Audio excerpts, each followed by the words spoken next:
and Drugs Authority Ejimekwa one wo memono ne fa eno no ewo ho ena mpanimfo abowo ho sui wanum echemu said ye beya adehia wanum wo mfimfini mantamu ebenum nnupa wanum bedi eduane pa na wanum anum nnupa nti ewose ensupa ene de kaka na ade bia ekɔ nipadua mu akɔboa nipadua ama nipadua timi anyi brumbrum ewo apomudem no eda wo mabam nti na wase wanum etu anamon na wanum mpanimfo a wanum eda no upiemu ewo mfimfini mantamu a Mrs. Francisca Abena Esubonten Anoche wono ni pani kwankyerefo a Food and Drugs Authority Ejimekwa mfimfini mantam de no wotua no e na oja osan panifo di echi a wanum ekɔ shop to shop wanum wasabio wanum eye etonto provisions afei wamo mutunto no wamo warehouses akese wampotam wanum a wamo niama na expire na se date no e wasi yedi no ni nyina apa ho eda so guo a wamo twen se wambeton wama de hye no wanum bowura so to ho na wanum krim ni nyina bagu montene wanum wi a wanum ade akopa ba bia gu atwaja de atom na omu wi ye asoho a wanum design product a wanum kwachichiye ni nyina ekopie mu ewon kafua landfill site ho eho eno amokwa se no ebra yamani boni Eric Anan ene Mrs. Francisca etwetwe nkomo no otobi mane yen Food and Drugs Authority Central Regional Office. You in Sompa side. You team disposal. Na market surveillance. You could just so niema date akano. Niema date inkano so na assess. Ni akani na boom. Na juma diene so no yakani na boom ni eba bese na your friend safe disposal. Inti yeba senebeya yebeshe se. Niema no ya se no ase ni Inti we any waste management before na yakaboma enne anopewi yaba abedi sajumadi ewo nkanfo dumping site. Posing off no indiane cosmetics, household chemicals, ndro na yakani na bom media ye sheso deda. Inti yekoja so ekani na boma na mepemu no yabese ni. Miss Francisca Abena Esubonten Anoche ne kasa wade ba wiye ni mo no kire mu se wototo sra Ghana de hye nyina ma wonkwa ehu hian wokɔ dwaso na wokɔtɔ ade bi a wode baba bebe fie ade abɛhye se bi wa no pipipi mu a hunu se date ya wanom de gu hu se ewase ye di ansa na sabre pote na so no sa date ne empa ho ne nyina ya mo Food and Drugs Authority fo no madwuma no enya fo emfa ma wonom eno so sei eno kire mu fai take action expire. You been to expire but storage conditions to expire before the time. In a been to unregistered. Meaning any account any baby ya baba say never at the time for the say. Obia share the shop size and now say warehouse size. Na fa ho niema ebetumi akọ efium. The consumers just so far for Bibia. Na Bibia ya body room omo hwe date no omo hwe time nso ye ebi wo ho so na time na nso ye but storage conditions no etumi ma product ne say before the time ye be share consumers to say niama ye ton nia oye no okọ na esi under direct sunlight ebetumi ahadin iti esro bia ye bija na se koto niama ese se yinya ye ma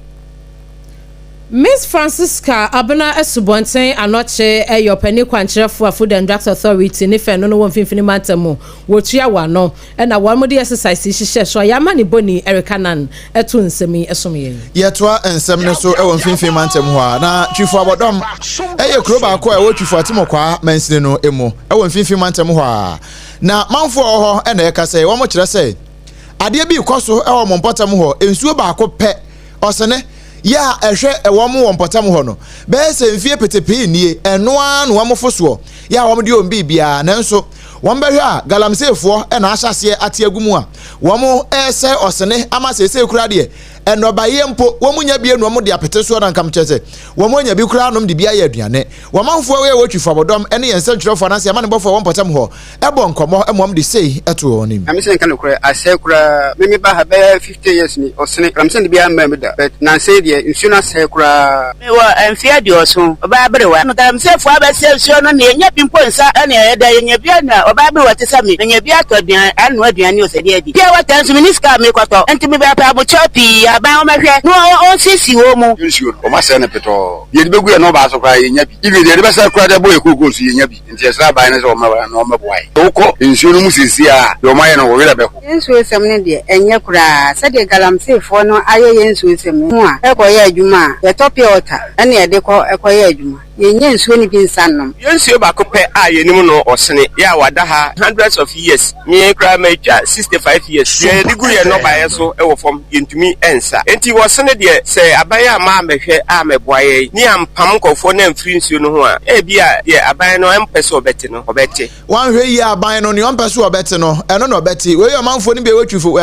abodom na wo mu kasa wie ye pe na assembly member ye wo twifo abodom eduaja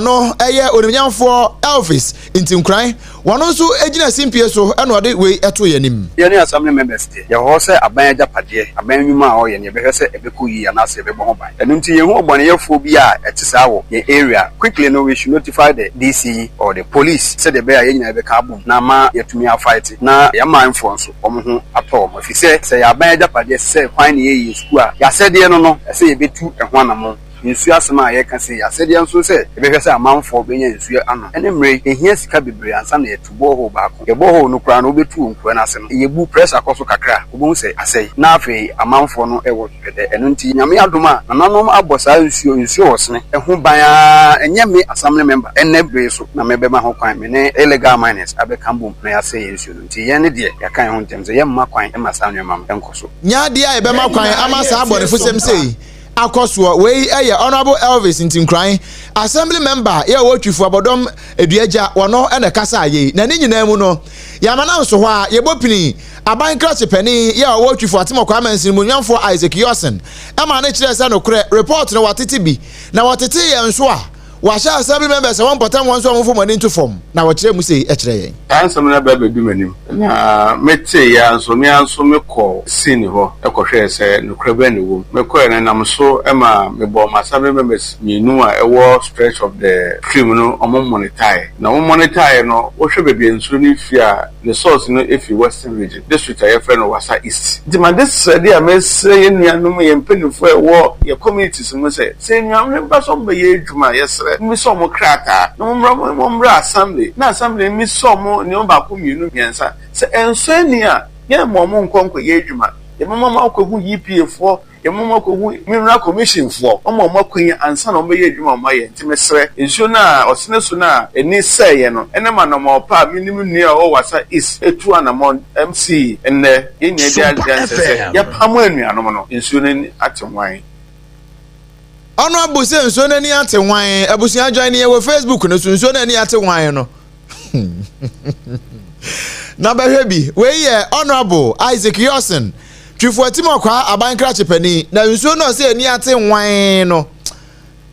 odi obehwe bi a na odi wo nso o comment de ato ho we ye ni a ekoso ewo twifo bodom twifo abodom kafra twifo abodom wo monsam ni bi no Ebusia aya Sompa 106.5 FM Accra Facebook no eno na wadwane ho na wahwe nsuo na wano abo eka ho asem no agi esichire na ade begum utimi edi twati ema eyeye na yatwa ensem no eso ewo ensem foforo mu na galamse mu nsem na yeda so agina na atoye emantem mutakwa nshaye mesini ne ho ene yede wu agina yi adehye na ekasai wamusi railway lines ya ewo important ho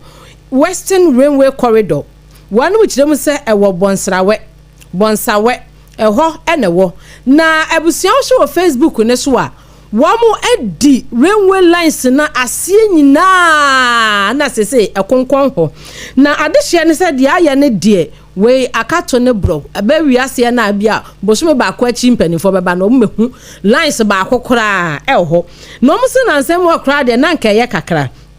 na nansemu na wanum hu se manganese ya na wanum ekofa ewa baabi a wanum efafiri na wamo ebesto ewo mpotam ho no na eja wanum atumi dia konsuta na wamo tumi dia kwakodi wanum adwuma se wamo kofafiri insuta momu a na wamo ewo biaye ewo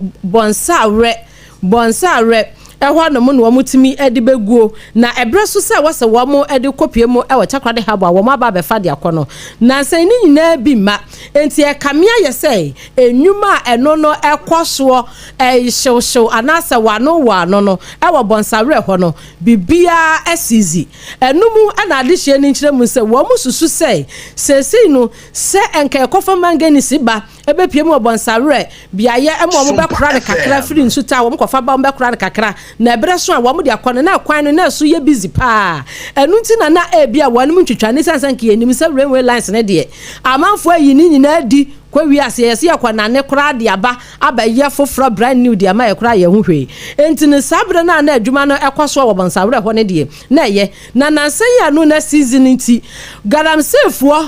etu asase ni nyina na ehwe Facebook so mo se papa ba akokora de wogina ba bi ase ene wodi se asoso se sofio wodi awura railway lines na sia wo mu di tube awura mu we se bridge pa na abrofo ni ye ni se kura ma ya nke be kasa abrofo ni mu adwuma enso no railway lines pa na o madidi amana tu honhon sa no ene da Facebook no so no na de hia mo bonsawre wo mu kire mu se o mo sere o mampanini wontwa ni information western railway corridor na anya sadia de be wiase ebesi no gise wo mo san kobo besia ene so mo kwa IMF so mo de be kwa hino no mo kwaje besia foforo no mo de baba ba ye adwuma no se de be ya railway adwuma no so ebetumi akoso wanum sebo mo wesa hye ya no ene ya dan ya chiri ade aso mo gina ye na galamse nkomo ye ka ya na ye nwie da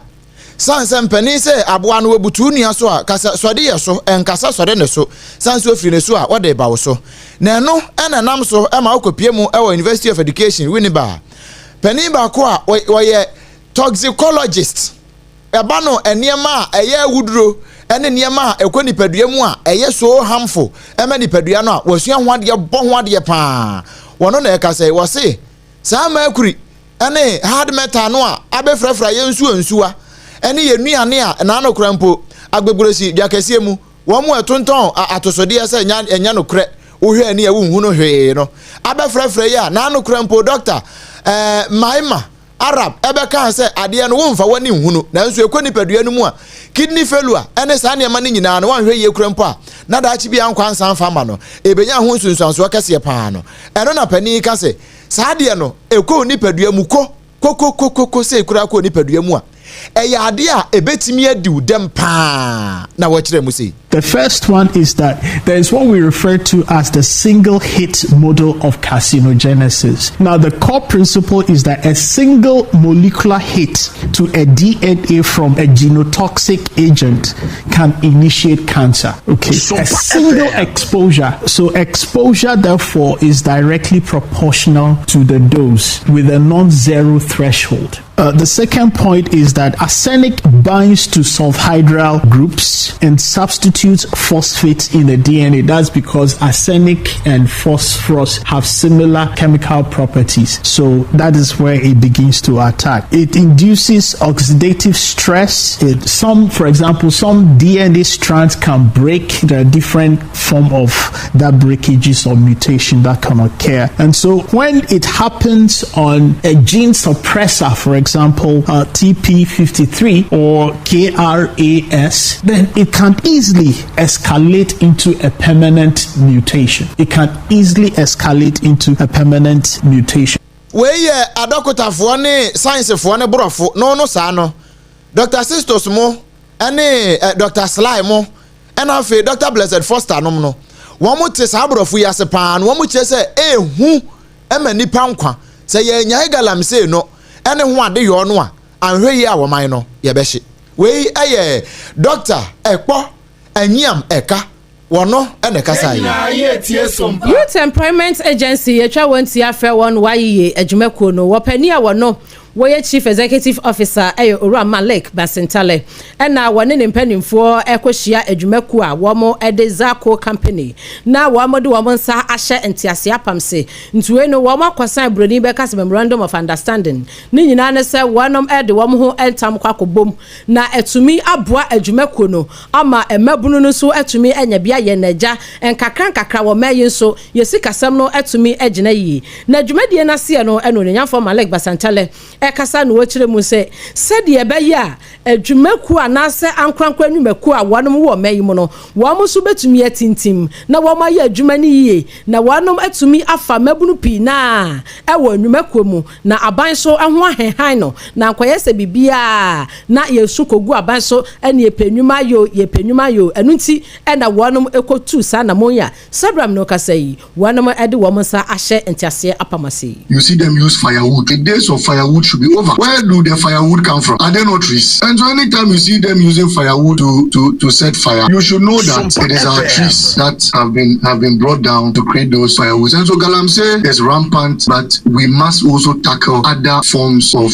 environmental hazards that pose a greater threat to our forest reserves. And I'm happy that this is going to be done today. And so let it be known, like I said, that 2,000 chief executive officers are going to be created. Every one of those of that 2,000 will also have his team, which means about 10 people. So we are likely to have, about 5, let's say at least 5 times 2,000. You also have another team. And then we have a lot of indirect jobs that are going to be created as a result of this. The pilot version is going to be run in Accra. And then at the end of the day, we'll split it across to other regions. Owura Malik Basentale ɛyɛ boso ɛwɔ bɛyim na ne kasa na chi no opani ono so yakwafa by Edema Zako company yi ono so ene Sompa ya mani modi na opon checheku ekasai na Owura Amin Sali Abubakar esre ompanimfo sɛ wɔn mo businesses na ankwankwan enwuma wɔn mo biebie wɔ mayim no enya kono na at times no obi betiti ni mowure mu kakra be bia adwuma na be wiase no niema bi yede be fole no kra na sebio ekamia yese wamie kura nkamfaso wo so eno so wo kire mu sei. Early days it was coconut. Now we've expanded to several other waste materials. We're doing sawdust, we're doing rice husk. In fact, the biggest rice mill on the African continent partnered with us to convert their rice husk into charcoal that they use in their factory and sell to other factories as well. And basically you can see these things are all over the city, everywhere you go in Accra. And then someone will ask, why Zako? Zako literally has been the pioneer in this industry, like I mentioned earlier, for over a decade. And we've done this training all across the world, from Europe, all across Africa, to as far as Middle East. There's a guaranteed market for it. As a matter of fact, Ghana alone consumes close to 2 million tons of charcoal a year. And you can imagine all these charcoal is coming from our forest. So we're literally killing ourselves, feed ourselves. CEO Edema Zako coconut charcoal Owura Amin Sali Abubakar na said ya womo company netie no wanom adikube na aye chako said ya beya yentwa nnua pii ewo omayim na omo so abo omo homodene bia womo adwuma ne koso nti waye adwuma ko no na omo akontiase apamo a ebeboa ama mabunu so etumi anya adwuma ne bia ye na mabunu ne nya adwuma ye saa no a won bebie shops ahodo bebre ubie shop no na obeton wa ade a wanim ho no eye asiesie ho operation clean your frontage eno na ba ya yempotamo ni edi siesie ya nimu saa na ba ye titiri pa na nkran ha se no de nkran ya fi papa ninti na anum ho Ghana man pani His Excellency John Dramani Mahama wogina simpie ni apaso eno wo kire se yemfre bibi National Sanitation Day na wo bia ansiesie empotamo a wote na dane duru ho na sa wanya no de asotwe kese pa ena bekoso de ama no ena Accra Metropolitan Assembly yero akpakwa lote eda no wo mo so de hyehye aso ewo enkran mantam yimu ba bia wono no so ne nkrabata ne nyina kosie na mso ma gama nche mu nyina de wo ho gye mu bi ema wo mo siesie empotamo nanso wo mo nam ya wo mo siesie empotamo no na binumu de wo mo ya asobrache ya wo mo de wo mo abomi frita duku wo mo ya magen senya de wo de be siesie hobie eno na nam so ema pani a ono ene amansan ebo nkomo edema Accra Metropolitan Assembly no yera Gilbert Ankra wagina simpie ni apaso aka waka ne people a kire se bra na wo mo ye adwuma no wo mu nse na manfo ni bi ho wo mo de wo mo se alatarata mwemwe nya de a wo mbekọ no makwa akwasiesie hobie no nti wo mo ma samansa manfo no ekotete saman paper edema wo ma nyame ya adom edachna won do nyina begina mra na no na te nti a gamanche etete gwatam na ni kpakwa lote enso tete gwatam won do so bebie ne store what we noticed was that there were a couple of some shop owners who had opened their shops, and quickly we had sanitation officers, public health officers moving in to deal with them, issue sermons, and they will be arraigned before court on Monday. Aside that, in as much as you see that a lot more of the refuse has been collected, don't forget that the litter we find around, let me say, they represent human beings. So there were some of the areas where cleaning has happened already, but see a couple of litters there. So as part of MOPAC, all those litters will be cleared. And just as I'm saying, that was one of the challenges. If you also look at some of the challenges the Minister for Local Government identified, we need more compactor trucks to be able to do the collection. Aside compactor trucks, we need more of, let me say, the equipment they use in dredging or desilting the drains periodically. So Minister has identified some of these challenges, and we are hopeful that with the government support, don't forget that the President, His Excellency John Dramani Mahama, once again launched this very exercise. So with these challenges notwithstanding, as a city, we are also putting in efforts to ensure that we deal with the issues of sanitation in the city. Yera Gilbert Ankra Kasamafo Edema Accra Metropolitan Assembly ama wano ne kasa ye ene wo che se wono mu a eya asobrache no won be twe omaso no mu firi wo mu anya sa biu na sene nso sa nia ye kan nyina eyefi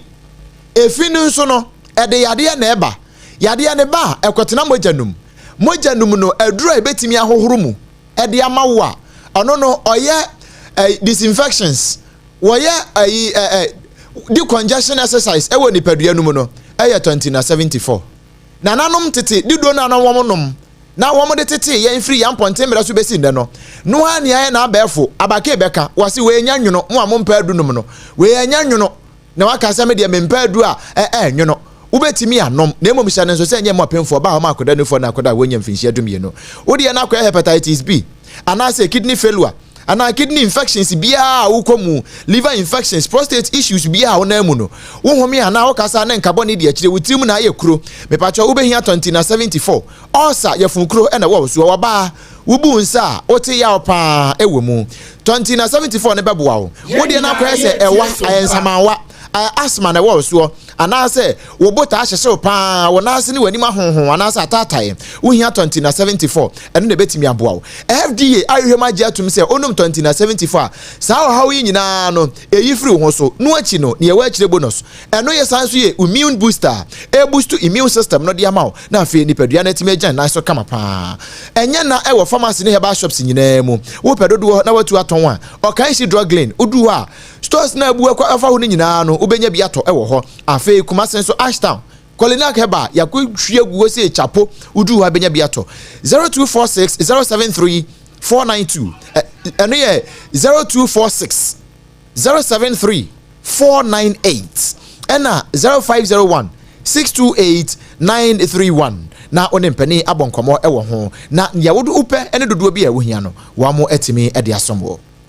Yatwa kasia no eso na ahonedie mu nsemu a ene yeda so a ejida sanse twere ne kora se cleanliness is next to godliness nti said your mampani eye ne hyehye ya eto ho no ye wura busumi bia mu amemene de di kan no ene mesini ahodo pina ena wonom ede wo hyehye egu so na upie mu wodoma central mesini no emu a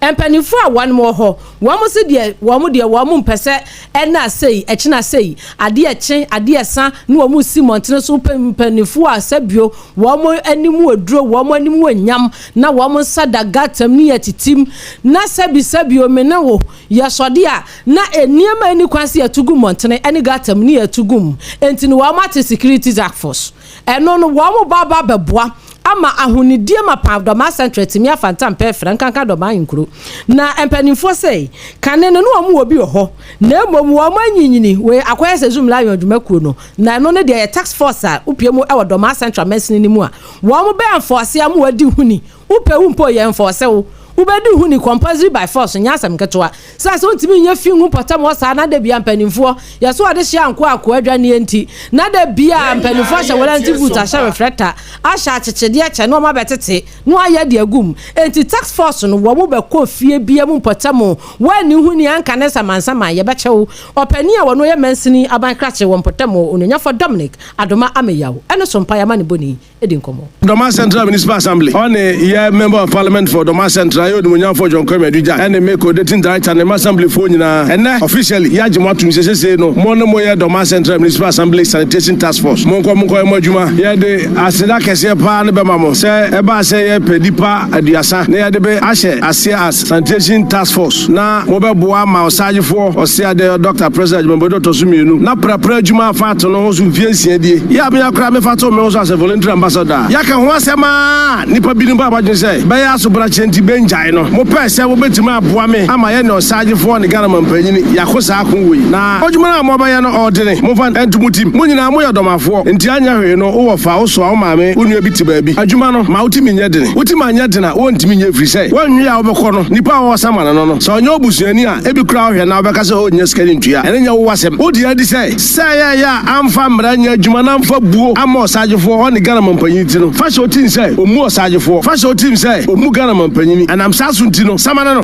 Sompa eti no wani huni ya Doma Central mpata mo ye che ye besama ho e ma wo bedi huni by force pa MCE Doma Central mesini no emo onenya for Dominica meya o adoma ene kasa ye ne kasa na chi no na ansuji abo eye Doma ahene na adonte hene wosanso eye operations commander wono so ede kakra eto aso eche mu sei eche ya manebo adwuma mo ba be ye dimbo mo betimi ni nyina mo no no kredie because nipa ho adwuma na mo ba be ye sebio mo be ko obi anim obeje mo feso biso ho onje mo feso bi ho be hye wabufuo ba ni nyina mo no yabotre because wo check ya yewura osaje force ade yo o start adwuma we from 2019 me ane Martin anima bedu samre we nokwanya me anim mo ho amutibi na nanso gi abo be boye di ni ye pa be nam se nokro no ye de o ya adwuma nti tambia ye koye nim nti ye be sere na nanom nyina so ye tamochi mo ma nokrodie eni kan e wo monim sebi obi nso nchemra mra ni dinipa na mra kwa no moma yenye den yemfa ne mfa so se be ya adoma mane ebetima fa ne tuma pa afira nyame adom ne mo aba me so ye free ha me kwa kobo ye wura mane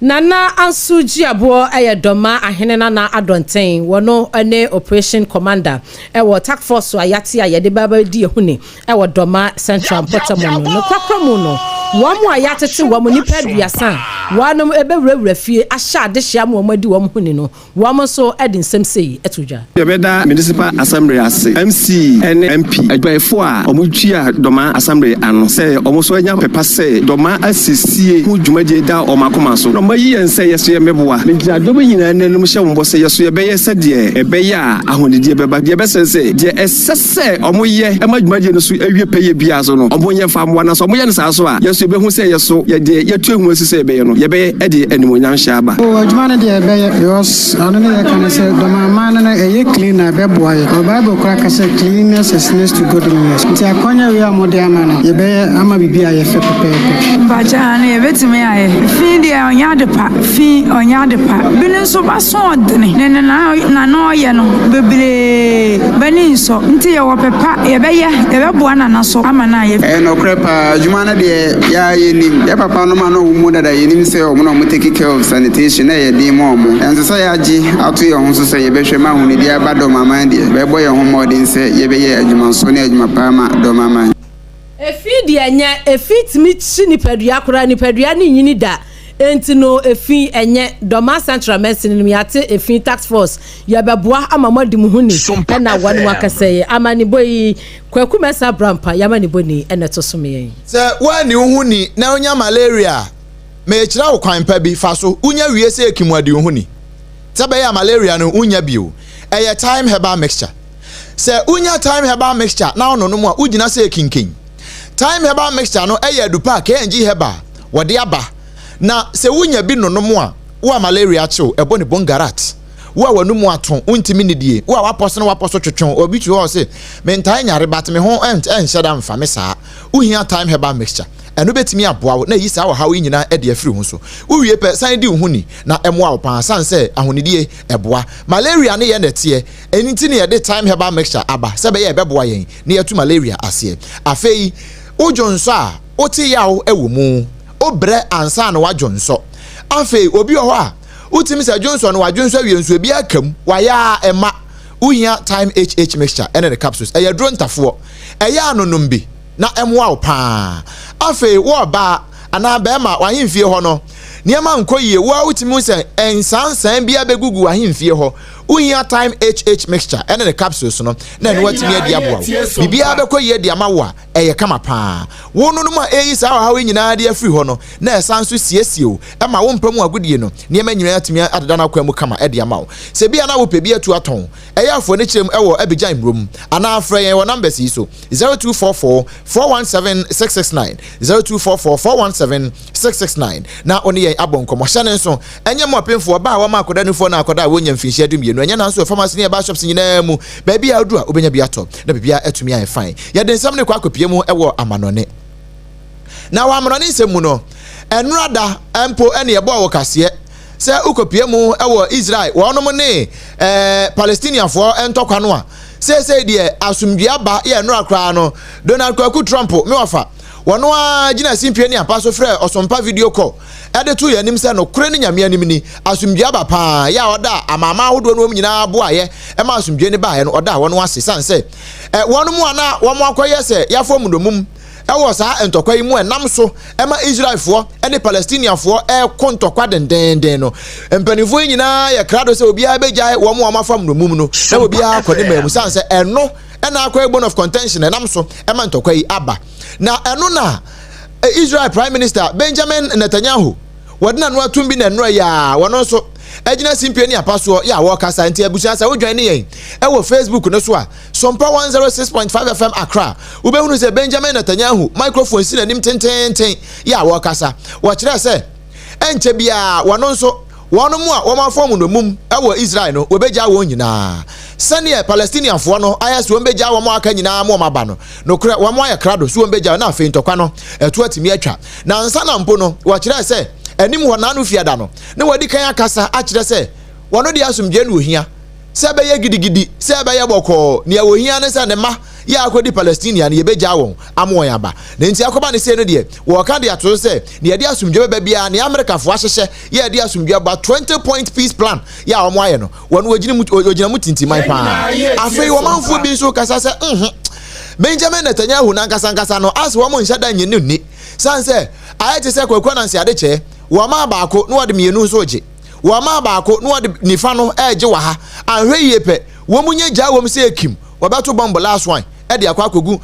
Palestinian fo so eno asu o dabi wono de wo pasumdwe eno nti obi a emprasumdwe abusia yenyina yeso na owia premtwe kase ayede somo no yenmu kose pon enfama afei no waso afidi ansem ayedidi wontua no bi ni sei waye adwumako no ene adwumako bi a wonom enso ediza coconut chako wonom akonte ase apamase a wono babeboa ama mebuno enya bia ya na opon checheku ede nsemi esom yen kokwa akuafo a wotwifo abodom wo mo sigalamse se wo munsuo osene enu nti aban mrem na nya saade a ni aban pese wobete no wobete empanifo wanom wa Doma Central mesini no nso at tax force bia ebeboa ama adehye no edi wo huni enti no se yeba no ani huni a ni asama wo na mra no ani wadi galamse ntokwa no pani bi di atodwa woye toxicologist ye friend no Dr. Ekpo Enyima aka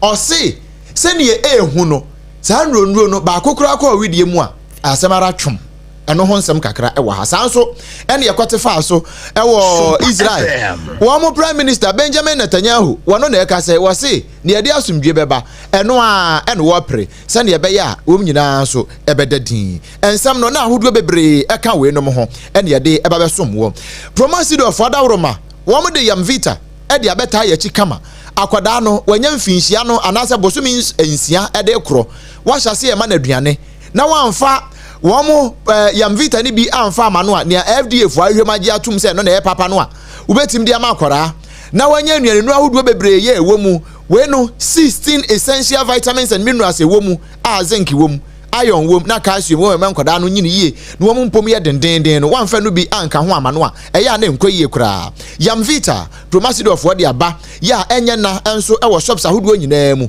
pebito na fama nkoda no na wo muni na bibia enye fine beverage say wo ma nkoda no yamvita wiye se ekimwa eya amano bell cola ana 7 star belmont ana squeeze ne woni grapes orange and a pineapple no eya ama wo mu bi na bibia enye fine wo de ma nkoda wo bo na dum say to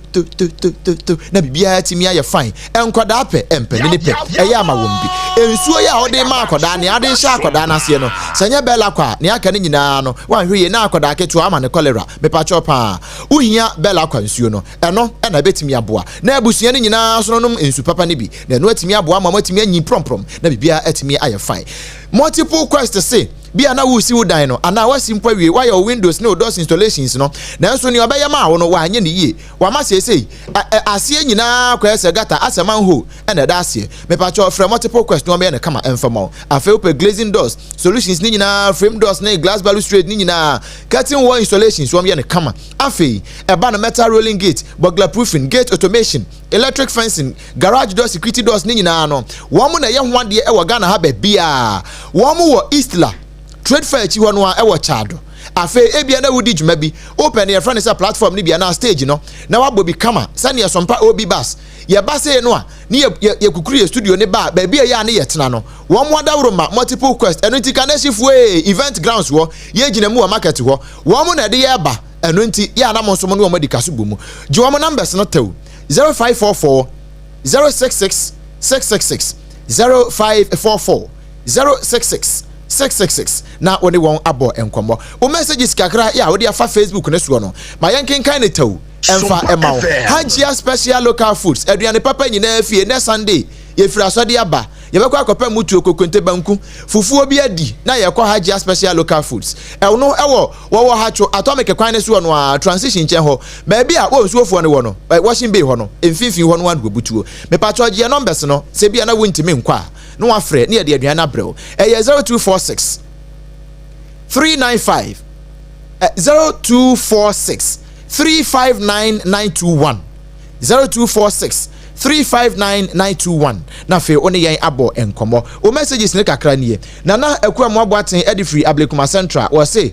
in fact super weekend news no loud and clear inside dance ma sorry down ho na enchi akase enkoma Godfred Ayim dodo na friend na henkan kade golden boy wono ne enchi ya ode abre no eno no afa Kromensa pillar 2 wono so ena de abai wo se wono de wo toto de srese ne ma me da fom o eno ntinyame ya adom a bosumi de to so du amanfo nkoboa no nkodi na wotwe kwasi ho eno wakwawu ne de ya wode aba eno no Master Planner Junior Edifrican Tampo wono so say fantastic news by all standards o se yemoni adwumaden pa ye bo adwuma was greetings enkoma honorable Chris Lord wono MPP incoming national youth organizer na yesu oba betu amanfo pa e wo ho ne nso ne message a wode aba eno no afei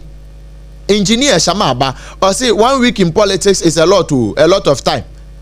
so therefore those appointees no a wo mo aye omo say as wo mu nim party fo no as wo mu nim obia no wo mo hwe yie pa na e wodo a wode beba wono so ne message a wode aba eno no sanso ena enchi akese enko enfama ma me champon hana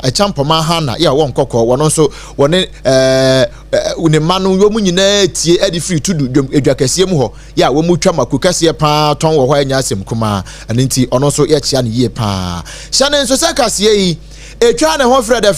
say ate ya esi apaso e won kran ha Sompa 106.5 no esan kwati famu e wo Sompa 93.1 enu ya Sompa diosu e wo Kumase ayiko 100.9 ensu Kumase wono so je famu Adam for Radio France wo mo henkro Paris no mu wo mu nyina je so se bon wo mo je ne kama afei Sompa 101.1 e wota kwa Sompa 103.3 wota krade 106.1 wota chimai 98.9 e wo sunyane 90.71 kranza ena Sompa 101.3 ensu wodoma waje famu Kingdom 106.1 ewa mankasim wono so gbofo mu Africa Bukasu Cape Coast kwa fa Edina Elmina wo mu nyina tie bia na ye Kingdom 106.1 wo mu na jefa mu udi code na so ya no wa hwa Sompa FM afei Facebook ba bia kenka message ni free buy no ya Sompa 106.5 FM Accra the same frequency no ano udu TikTok no so a ya Sompa 106.5 FM Accra ya no wa follow no wa like videos bebre wo ho ya comment wo ho na bibia nya fine YouTube no ya Sompa FM live na www.sompaonline.com and 7 dodo no a egu wa betimi akokenkan na bibia timi ay fine ya no ma ya de kase ebre mo no me abrempon na kwaku ampoma ena afei abena badu adepa kofi ya metiefuo nyina munitia wagye anyado